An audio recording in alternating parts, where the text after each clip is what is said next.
Hello, in this video I'm gonna show you how you can find trash on Samsung Galaxy S24 Ultra. There are two main ways to find the trash. The first one is by going to My Files app made by Samsung, and over here if you scroll all the way down you will find trash and utilities.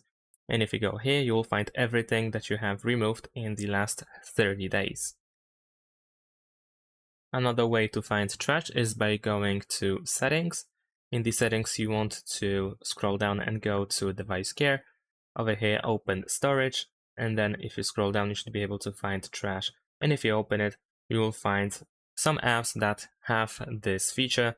So, for instance, we can go back to My Files. You have Gallery, and you also have Samsung Notes. So, for instance, if you delete a note, then of course you will find it here. So, essentially, this is like the main menu where you can find literally every trash that you're gonna have in apps.